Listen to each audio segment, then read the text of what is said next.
এই যে দেখেন আমি ব্রেকে ফুল প্রেস করছি, এখন আমি এটাকে আনতে চাচ্ছি কিন্তু আসছে না। তাহলে গাড়ি বন্ধ অবস্থায় কেন এটা আনার প্রয়োজন?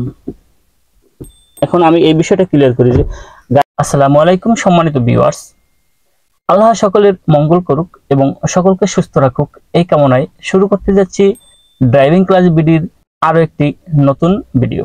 আজকের ভিডিওতে যে বিষয়টি নিয়ে কথা বলবো সে বিষয়টি হচ্ছে শিফট লক।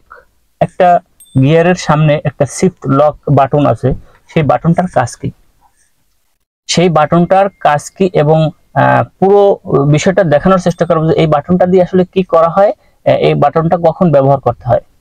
এটা কিন্তু প্রয়োজন আছে, কিন্তু যারা নতুন ড্রাইভার তারা যদি না জানেন এই বিষয়টা, এমন একটা জায়গায় আটকে যেতে পারেন যে তখন মনে করেন যে ওস্তাদরে ফোন দিতে পারেন বা কোনো রিলেটিভ কোনো পরিচিত ড্রাইভার থাকলে তাকে ফোন দেওয়ার প্রয়োজন হতে পারে।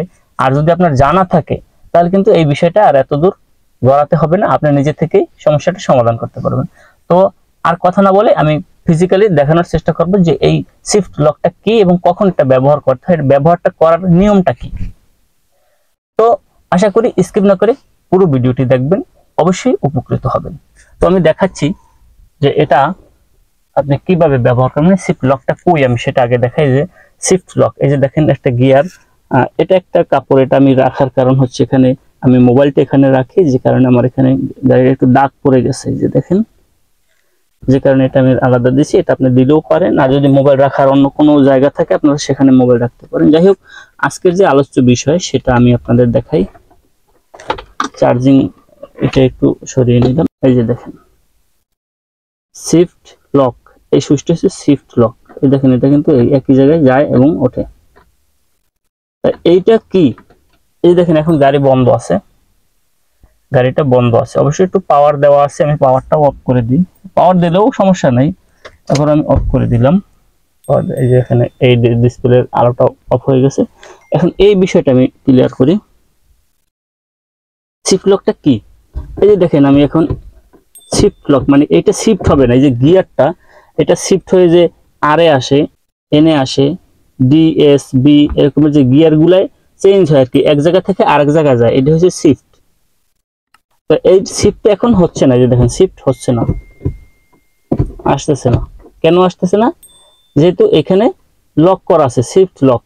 তো এইটা আনতে হইলে, এটা যদি আনতে হয়, মনে করেন আমি যখন গাড়ি স্টার্ট দিই, গাড়ি স্টার্ট দিলে কিন্তু এটা অনায়াসে চলে আসে, তাও ব্রেকে পা রাখার পরে এটা অনায়াসে চলে আসে। কিন্তু এখন আমি ব্রেকে পা রাখছি, দেখেন, এই যে দেখেন আমি ব্রেকে ফুল প্রেস করছি, এখন আমি এটাকে আনতে চাচ্ছি কিন্তু আসছে না। তাহলে গাড়ি বন্ধ অবস্থায় কেন এটা আনার প্রয়োজন? এখন আমি এই বিষয়টা ক্লিয়ার করি যে গাড়ি তো বন্ধ অবস্থায় এটা আনার প্রয়োজন নাই। গাড়ি যদি স্টার্ট দেই তখন আমি এটা গিয়ারে নিয়ে গাড়ি ড্রাইভ করবো, কিন্তু এটা আনার প্রয়োজন আছে, গাড়ি বন্ধ অবস্থায় এটার প্রয়োজন আছে। দেখা গেছে এমন একটা জায়গায় আপনার গাড়িটা বন্ধ হয়ে গেছে, গাড়িটা স্টার্ট নিতেছে না, কোনো কারণে স্টার্ট নিতেছে না, আপনি গাড়িটা বন্ধ করছেন, এখন স্টার্ট নিতেছেন, এখন গাড়িটা আপনি মনে করেন খুব একটা সমস্যা হয়েছে, ইঞ্জিনের একটা সমস্যা হয়েছে, গাড়িটা ধাক্কাইয়া মানে ধাক্কাইয়া গ্যারেজে নিতে হবে। ধরেন আপনি স্টিয়ারিং এ বসছেন, দুইজন লোক পিছন থেকে ধাক্কাচ্ছে, গাড়িটা ধাক্কাই আপনি বাসায় নেবেন বা গ্যারেজে নেবেন, মানে এক জায়গা থেকে আরেক জায়গায় গাড়িটা নেওয়ার দরকার হইতেছে, কিন্তু স্টার্ট হচ্ছে না। এখন ধাক্কাই নিতে হবে না? অবশ্যই ধাক্কাই নিতে হবে, হয় পিছন থেকে ধাক্কাইয়ে নিতে হবে অথবা অন্য কোনো গাড়ির সাহায্য নিয়ে সেই গাড়ির সাথে সুতো দিয়ে বেঁধে টেনে টেনে নিতে হবে। সেক্ষেত্রে আপনি এইটা নিউট্রাল করতে হবে। এইটা যদি গিয়ারে থাকে তাহলে কিন্তু গাড়ি শত ধাক্কাইলেও যাবে না। তাহলে এটা নিউট্রাল করতে হলে আপনি এটা আনতে হবে। স্টার্ট বন্ধ অবস্থায় এটা তো আসতেছে না, এই জন্য এই শিফট লকটা, এই শিফট লকটা যদি আপনি লকটা ছেড়ে দেন, এভাবে ছেড়ে দিয়ে যদি এটাকে টান দেন তাহলে আসবে। কিন্তু একই অবস্থায় কিন্তু এইটা চাপ রাখা অবস্থায় গিয়ারটাকে যদি আনতে চান তাহলে আসবে, এছাড়া শুধু শুধু এটা আসবে না। এটা আপনি চাপ দিলেন, ছেড়ে দিয়ে আবার আনলেন, আবার কিন্তু লক। সেক্ষেত্রে আপনাকে একই সাথে দুইটা কাজ করতে হবে। এক হাত দিয়ে এটা চাপ দিয়ে ধরতে হবে, আমি দেখাচ্ছি। শিফট লকের যে বাটনটা এটা আপনি চেপে ধরলেন, আর এক হাত দিয়ে গিয়ারটা জাস্ট এই দেখেন সহজে আসছে, তখন কিন্তু আপনার ব্রেকেও পা রাখতে হবে না, আসবে এবং যাবে। তখন আপনি যদি এভাবে আনেন, জাস্ট নিউট্রালে এনে এটা ছেড়ে দিলেন, এখন যদি আপনি গাড়ি ধাক্কা দেন তাহলে কিন্তু গাড়ি আস্তে আস্তে মুভ করবে। এই হচ্ছে শিফট লকের কাজ। আশা করি শিফট লক এর কাজটা আপনারা বুঝতে পারছেন। যে আবার এটা যদি নিতে হয় দেখেন এমনি যাবে, কিন্তু এখন আর আসতেছে না। আনার সময় অবশ্যই শিফট লকের বাটনটা চেপে তারপর আপনি যে কোনো গিয়ারে আনতে পারবেন, কিন্তু কোনো গিয়ারে থাকলে কিন্তু গাড়ি মুভমেন্ট হবে না। শুধু নিউট্রালে রাখতে হবে, নিউট্রালে রেখে তারপর আপনি ছেড়ে দিলেন, এখন গাড়ি মুভমেন্ট হবে, যেথায় খুশি সেটাই নিয়ে যাওয়া যাবে ধাক্কাইয়া। এরপরে কিন্তু এটা মুভমেন্ট হবে, অন্য দিকে যাবে আসবে, কিন্তু আপনি যখন পার্কিংয়ে নিয়ে যাবেন সেখান থেকে কিন্তু আসবে না। দেখেন এমনি কিন্তু মুভমেন্ট হচ্ছে, কিন্তু পার্কিংয়ে নেওয়ার পরে আর আসতেছে না, সাথে সাথে শিফটটা লক হয়ে যায়। তো এই হচ্ছে শিফট লকের বাটনের যে কাজটা এটা। ভিউয়ার্স, আশা করি ভিডিওটি আপনাদের পছন্দ হয়েছে এবং উপকারে আসবে।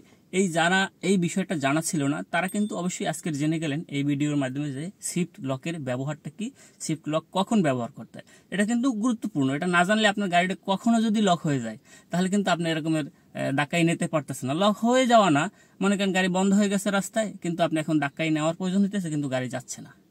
কিন্তু ম্যানুয়াল গাড়ির ক্ষেত্রে কিন্তু এটা না, ম্যানুয়াল গাড়ির ক্ষেত্রে এটা দরকার হয় না। ম্যানুয়াল গাড়ি কিন্তু গিয়ার সহজেই আপনি নিউট্রাল করতে পারবেন, গিয়ারে থাকা অবস্থায় সেটাও ধাক্কাইতে পারবেন না। যদি ধাক্কানোর প্রয়োজন হয়, আমি ম্যানুয়াল গাড়ির বিষয়টাও বলে দিলাম যে যদি ধাক্কানোর প্রয়োজন হয় তাহলে গিয়ারটাকে নিউট্রালে নিয়ে আসবেন, নিউট্রালে নিলে গাড়ি মুভমেন্ট হবে। তো এই ছিল আমার আজকের ভিডিও।